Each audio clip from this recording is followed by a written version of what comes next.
আমরা মনে করি অন্যের উপকার করা, কারোর ভালো করা, কাউকে সাহায্য করা, সেবা করা, দান করা, সুখে দুঃখে কারোর সাথে থাকা, এ হলো আমাদের জীবনের সবথেকে বড় কর্তব্য। এটাই আসল কর্তব্য। কিন্তু এটা কি সত্যি? না। কর্তব্যের জন্য অনেক সময় মানুষকে অনেক অনেক যন্ত্রণা ভোগ করতে হয়। এমন কিছু কর্তব্য থাকে যা পালনের জন্য মানুষকে এমন কিছু পথ দিয়ে যেতে হয় যেখানে কাঁটা আছে, দুঃখ আছে, যন্ত্রণা আছে, বিপদ আছে। সেটা পার করে তবে ও নিজের কর্তব্যকে পূর্ণ করতে পারে।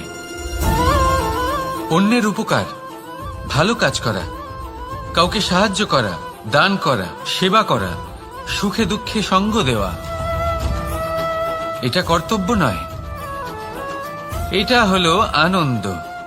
কারণ এতে আপনারই জীবন আরো সুখময় হবে, আপনি আরো সুখ পাবেন, আপনার স্বাস্থ্য আরো ভালো হবে, আপনি জীবনে আরো ভালো ভালো মানুষ পাবেন।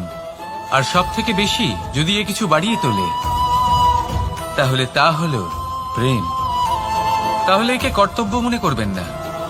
এ হলো শুধুই সেই পথ যাতে অগ্রসর হয়ে আপনি নিজের জীবন অত্যন্ত সুখময় করে তুলতে পারবেন। তাহলে আপনি এটাই করুন আর আমার সাথে ভালোবেসে বলুন, রাধা রাধা। আপনি কখনো একটা পর্বতকে দেখে থাকবেন। দিনের বেলায় যদি দেখেন এই পর্বতকে কত সুন্দর দেখতে লাগে। এত বিশাল, এত সুন্দর প্রকৃতির এই দৃশ্য দেখে মনে শুভ চিন্তার উদ্ভব হয়। এবার সেই পর্বতকেই আপনি অন্ধকারে দেখুন, ততটাই ভয়াবহ মনে হয়। এবার এটাই হয় মানুষের সাথেও, আর এটাই হয় অন্য কোনো স্থানের সাথেও। এবার এর কারণ কি? তাহলে কি মানুষের রূপ, তার ব্যক্তিত্বের কোনো মাহাত্ম্য নেই? না, এরকম কখনোই নয়। এর সমস্ত কৃতিত্ব পায় প্রকাশ।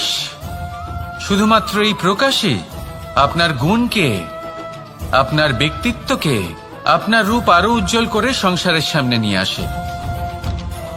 তাহলে আপনিও অন্ধকার থেকে প্রকাশের পথে অগ্রসর হন, সেই মানুষগুলোর দিকে অগ্রসর হন, সেই দিশায় অগ্রসর হন যা আপনার ভেতরের গুণগুলিকে, আপনার ব্যক্তিত্বকে সংসারের সামনে আনতে পারে। যদি আপনি তা করতে পারেন, তাহলে আপনি জীবনভর সুখী থাকবেন। আসুন আর আমার সাথে ভালোবেসে বলুন, রাধা রাধা। আপনি কখনো সূর্যের আলোকে নিজের হাতের মুঠোর মধ্যে রাখার চেষ্টা করেছেন? আপনি নিশ্চয়ই জানেন যে সেটা সম্ভব নয়। আপনি জলকে কখনো বেঁধে রাখার চেষ্টা করুন, সেটাও সম্ভব নয়।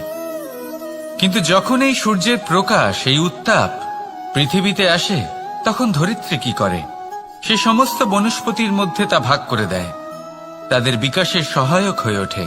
আর এই ধরিত্রীকে পুজো করা হয়, একে ধরিত্রী মাতা বলা হয়। সেই রকমই চন্দ্রমা রাত্রে যখন উজ্জ্বল হয়, নিজের আলো বিকশিত করে, তখন পথচারী পথিককে তার পথ দেখায়। সেই জন্য চন্দ্রমাকে দেবতা বলা হয়। ঠিক সেইভাবেই আপনি কখনো এই প্রকৃতিকে বেঁধে রাখার চেষ্টা করবেন না। একে আগলে রাখতে শিখুন, একে ভাগ করে নিতে শিখুন, ঠিক প্রেমেরই মতো। এই প্রেমকে কখনো নিজের হাতের মুঠোয় আবদ্ধ করার চেষ্টা করবেন না, বরং একে মন খুলে ভাগ করে নিতে শিখুন। এটা যদি আপনি শিখে নিতে পারেন, তাহলে নিজেকেও প্রসন্ন রাখতে শিখে যাবেন, অন্যদেরও প্রসন্ন রাখতে শিখে যাবেন। আসুন আর আমার সাথে ভালোবেসে বলুন, রাধা রাধা। দুঃখ কি, ভয় কি, এদের কিছুটা এইভাবে ভাবা যেতে পারে। জীবনে যখনই আপনি কিছু একটা লাভ করবেন, তখন সেটা হারানোর ভয় তার সাথেই চলে আসে। যেমন আপনি যদি ধন অর্জন করেন, ধন হারানোর ভয় তার সাথেই চলে আসে। সম্পত্তি অর্জন করলে সেটা লুট হবার ভয় তার সাথেই চলে আসে। আর এটা জীবনের সাথেও হয়।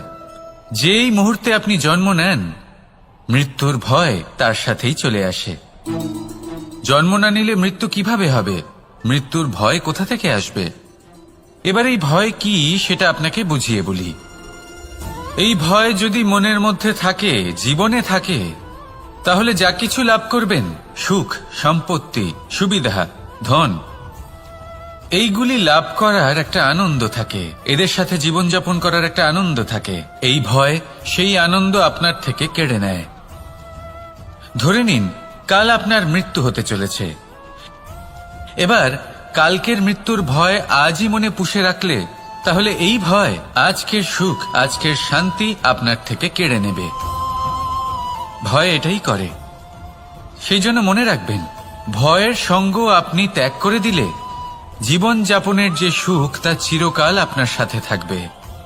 আসুন আর আমার সাথে ভালোবেসে বলুন, রাধা রাধা। আপনি কখনো কোনো পর্বতে চড়েছেন? কথায় আছে, যখন আমরা পর্বতারোহণ করি, ওপরে ওঠার সময় দুর্ঘটনার সম্ভাবনা কিছুটা কমে যায়। সেখানেই যখন পর্বত থেকে নিচে নামি, তখন দুর্ঘটনার সম্ভাবনা অত্যন্ত বৃদ্ধি পায়।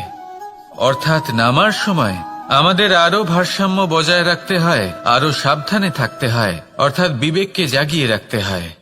এবার জীবনেও সাফল্যের পর্বত আরোহণের সাথে এটাই হয়। যখন আমরা সাফল্যের পর্বত আরোহণ করতে থাকি, তখন এমনি আমাদের লক্ষ্য আমাদের গন্তব্যের দিকে থাকে। আমরা নিরন্তর পরিশ্রম করি, চেষ্টা করতে থাকি, আমাদের মধ্যে সেই উৎসাহ থাকে, সেই সাহস থাকে। কিন্তু একটা কথা সত্যি, সমস্ত আরোহণের পরে অবরোহণ থাকে। আর এই অবরোহণই থাকে যেখানে বেশিরভাগ মানুষ নিজের ভারসাম্য বজায় রাখতে পারেন না, আর সেখানেই ভেঙে পড়েন। তাই জীবনে যদি সাফল্যের শিখরে পৌঁছতে চান, তাহলে আপনাকে নিরন্তর প্রয়াস করতে হবে, সংঘর্ষ করতে হবে, পরিশ্রম করতে হবে, আর নিজের লক্ষ্যের দিকে একাগ্রতা কেন্দ্রীভূত করতে হবে। তাহলে আপনি নিজের লক্ষ্য অবশ্যই পাবেন। কিন্তু যখন অবরোহণের সময় আসবে, যা নিশ্চিত রূপে আসবেই, তখন আপনাকে সংঘর্ষ করতেই হবে, ধৈর্য ধরতেই হবে, সাবধানে থাকতেই হবে, ভারসাম্য বজায় রাখতেই হবে। এটা হলো অত্যন্ত আবশ্যক, কারণ পরবর্তী সাফল্যের শিখরে আপনাকে পৌঁছতেই হবে, আর তার জন্য আপনাকে সুরক্ষিতভাবে অবরোহণ করতেই হবে। ঠিক কিনা? আসুন আর আমার সাথে ভালোবেসে বলুন, রাধা রাধা। প্রসন্নতা এমন এক অনুভূতি যা আমরা সকলে পেতে চাই। এবার এটা ভেবে দেখুন যে আমরা আমাদের প্রসন্নতার জন্য অন্য কাউকে দায়ী কেন করি। আজও এরকম কিছু করেছে, ওর জন্য আমি দুঃখী হয়ে আছি। আজও এমন কিছু করলো যার ফলে আমার মন প্রসন্ন হয়ে উঠল। না, আপনাকে স্পষ্ট করে একটা কথা বলে দিই, আপনার প্রসন্নতা না শুধু আপনার নির্বাচন, না শুধু আপনার হাতে রয়েছে, বরং আপনি নিজের প্রসন্নতাকে নিজেই আকৃষ্ট করেন। এই ফুলগুলিকে দেখুন, এই ফুল এর সুগন্ধ ছড়ায়, আর এই ফুল নিজের দিকে কীট পতঙ্গদের আকৃষ্ট করে। এবার দেখুন কীট পতঙ্গ কাদের আকৃষ্ট করে? গিরগিটি বা ব্যাঙ, এরকম কিছু প্রাণীদের। এবার এই যে ফুল, কীট পতঙ্গের জন্য এই যে ফুল, তার বিকাশ হয়, এ আরো প্রস্ফুটিত হয়, ওর বংশ আরো বৃদ্ধি পায়। তাই এর তাৎপর্য হলো সহজ, ফুল উচিত ব্যক্তিকে নিজের দিকে আকৃষ্ট করে। এবার কীটপতঙ্গের কথা বললে তারা কাদের আকৃষ্ট করে? তাদেরই, যারা তাদেরই শিকার করবে, খাদ্যরূপে গ্রহণ করবে। এবার কাকে আপনি নিজের দিকে আকৃষ্ট করতে চান তার নির্বাচন আপনারই। আপনি কি প্রসন্নতাকে নিজের দিকে আকৃষ্ট করতে চান নাকি অপ্রসন্নতাকে করতে চান, তার নির্বাচন আপনারই। আপনি জীবনে যা কিছু পাবেন, সুখ, দুঃখ, আশা, নিরাশা, প্রসন্নতা, অপ্রসন্নতা, সবই হলো আপনারই নির্বাচনের পরিণাম।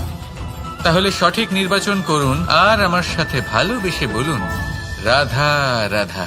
ঘূর্ণিঝড়, যখন এই ঘূর্ণিঝড় আসে তখন প্রচন্ড বেগে হাওয়া বয়ে চলে। সেই সময় এমন কিছু বৃক্ষ আছে যা কঠিন হয়ে দৃঢ় হয়ে দাঁড়িয়ে থাকে। সেই গাছ যা 10 বছর ধরে বা সহস্র বছর ধরে দাঁড়িয়ে থাকে, তাদেরকে আপনি খুব সহজে নাড়াতে পারবেন না।